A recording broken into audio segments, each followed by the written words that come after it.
నిర్మాణం చేసామో మీకు తెలియకపోతే మీరు వస్తే గవర్నమెంట్ తో మిమ్మల్ని ఆహ్వానించే పనులను కూడా చూపిస్తామని చెప్పేసి మనం చేస్తామని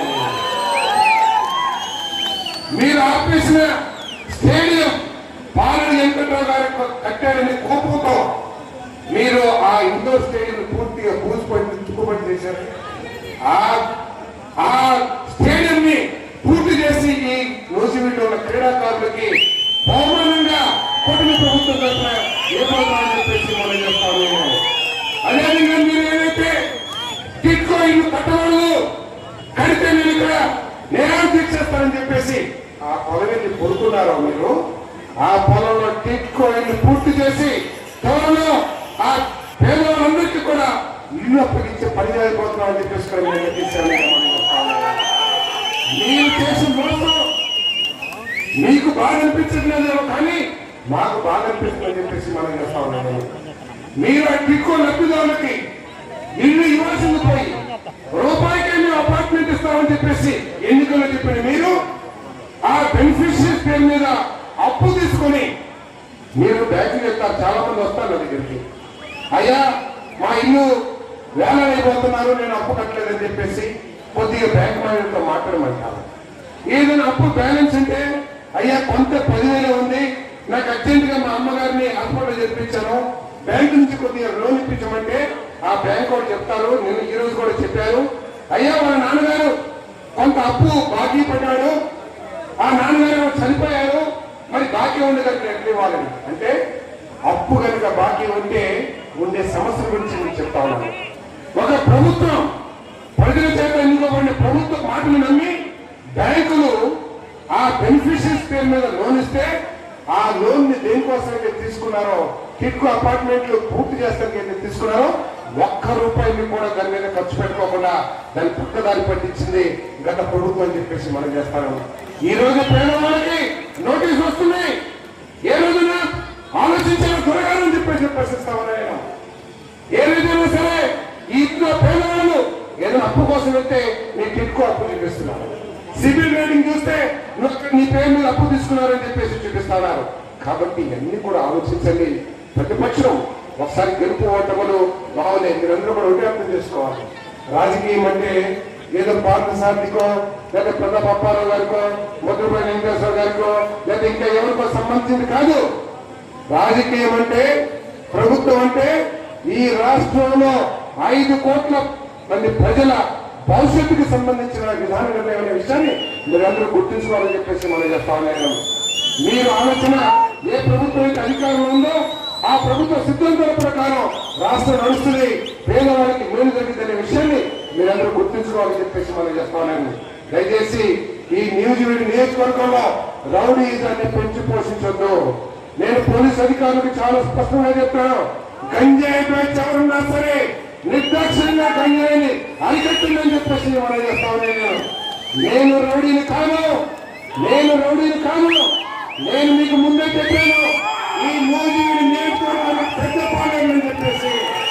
పాలేరు ఏం చెప్పారు తెలుసా? వాళ్ళ చేతకాలతో ముందేనుకు పొలంలో పామున్న పొట్టున్న దాన్ని పక్కన తొలగించుకుంటూ ఆ ఆసామికి తోడుగా ముందుకెత్తాడు. గట్లు దగ్గర కానీ పొలం నీళ్ళ దగ్గర కానీ తగలో వస్తే రెండు నిండుకొని కనపట్టుకొని ముందుకు ఇద్దరికి వెళ్తాడు, రైతుని వెనక పెడతాడు. అది పాలైన పని అని చెప్పేసి మనం చెప్తా ఉన్నాం.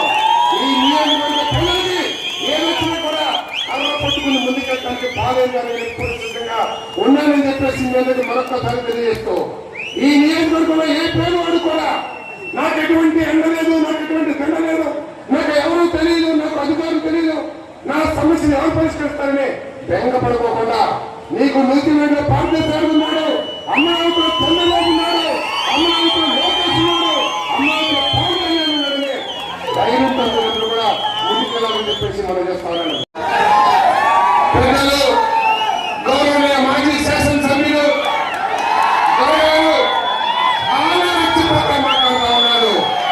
నాకు చాలా సంతోషిస్తుంది, ఫుల్ ఎనర్జీతో ఉన్నానని చెప్పేసి ఆయనగా భగవంతుడు దీర్ఘాయుష్నిచ్చి మంచి శక్తినిచ్చి ఈ నియోజకవర్గానికి సేవ చేసే భాగ్యాన్ని ఎక్కడో చోట ఉండి కల్పించాలని చెప్పేసి కోరుకుంటూ నేను ఆశించింది ఏంటంటే మైకు తీసుకోగానే నన్ను విమర్శిస్తానని అనుకున్నాను. నన్ను విమర్శించడం నన్ను తిట్టాడు, పర్వాలేదు, నాకు సోదరుడు లేదా తండ్రి లాంటి వాడు తిట్టిన దీవెనగానే భావిస్తాను. నేను ఆశించాను. 2 సంవత్సరాలు పూర్తి చేసుకున్నారు.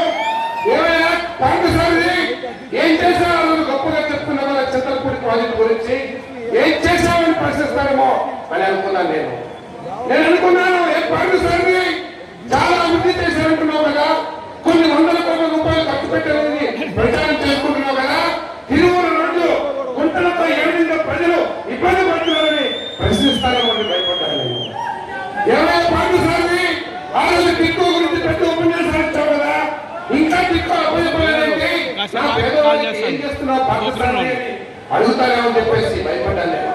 కానీ అవేవి మాట్లాడాలా, ఆయన మాట్లాడేది ఏంటంటే మీసాలు దూకుంటూ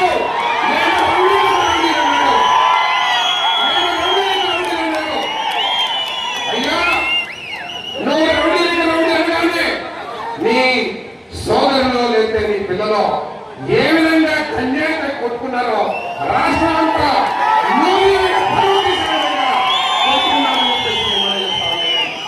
ఏదైతే మీరు రూపాయలు పేర్లను పెట్టారో ఆ రూపాయలపైకి అడ్డు వచ్చేటట్లు మెకానికల్ రంపాన్ని తీసుకొచ్చి బహిర్గతంగా ప్రదర్శించాలని చెప్తే ఎటువంటి వాతావరణం తీసుకురావాలని మీరు కోరుకుంటున్నారో ఒకసారి ఆలోచించామని చెప్పేసి మనం చేస్తామని నేను మీకు వైఎస్ఆర్సీపీ పార్టీని ఈరోజు గొడ్డలి పార్టీ అంటున్నారు. ఊరిని అల్లా దాని మీద మనకి దుఃఖతో అల్లా ఎందుకంటున్నామంటే ఇప్పుడు నేనున్నాను, నా వ్యవహార శైలిని బట్టి మీరు నాకు పేరు పెట్టారు. పాకిస్తాన్ ఉన్నా కూడా వాడు దొంగనా కొడుకో, వాడు మంచోడు, వాడు చాలా మంచోడు, చాలా పేదలకి చాలా సహాయంగా ఉంటాడు, ఏదో ఒకటి మీ ఇష్టం వచ్చి మాట్లాడతారు. గొడ్డలి పార్టీ ఎందుకు పెట్టాడు అంటే ఏ రాజకీయ పార్టీ అయినా సరే ఎన్నికల్లో ఓటమి పొందిన తర్వాత మొట్టమొదటిగా చేసే కార్యక్రమాన్ని ఒక గొప్ప పవిత్రమైన కార్యక్రమాన్ని చేస్తారు. అయితే రైతుల్ని పరామర్శించడమో, లేదా మహిళల్ని పరామర్శించడమో, లేదా విద్యార్థుల్ని పరామర్శించడమో, వారి సమస్యల గురించి కార్యక్రమం చేయడమో చేస్తారు. కానీ వైఎస్ఆర్ కాంగ్రెస్ పార్టీ ఏం చేసిందో తెలుసా? మొట్టమొదటిగా ఓడిపోయిన తర్వాత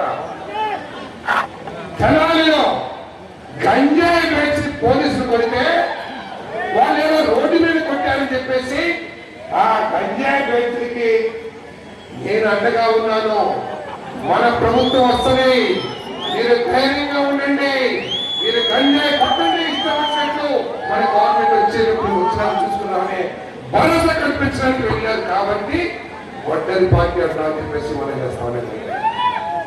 అదేవిధంగా సత్యపల్లిలో ఒక రైతు కార్యక్రమానికి వెళ్ళారు, వెళ్లాల్సిందే. ప్రతిపక్షం రైతుకి చిన్న ఇబ్బంది కలిగిన కాలికి చిన్న ముళ్ళు గుచ్చుకున్నా సరే వెళ్ళి పలకరించాలి, ఆ రైతుకి అండగా నిలబడతామని ధైర్యాన్ని కల్పించాలి.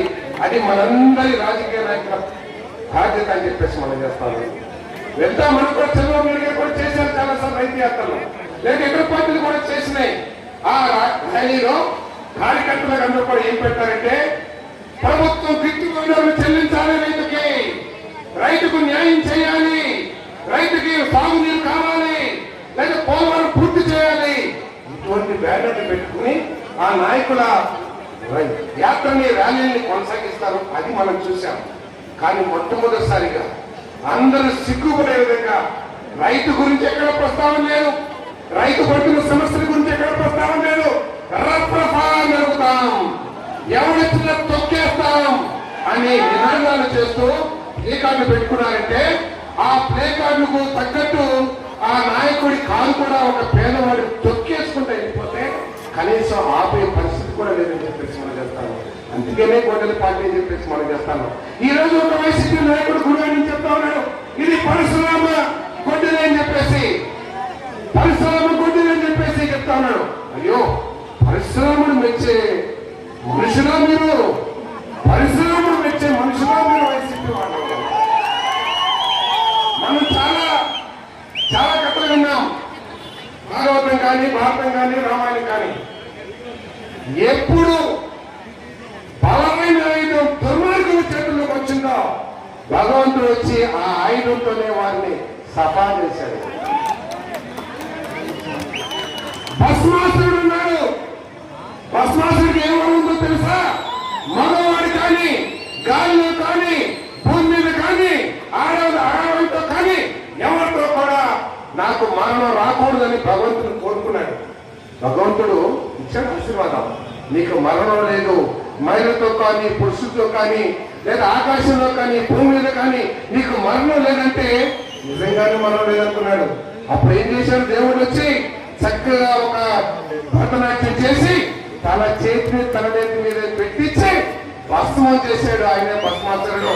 ఒకవేళ పరశురాముడు కనుక మీకు గొడ్డలు తింటే ఆ గొడ్డలతోనే మీరు మీ భవిష్యత్తుని భగవంతుడు ఏం చేస్తాడో ఒకసారి ఆలోచించేయమని చెప్పేసి మనం చేస్తానని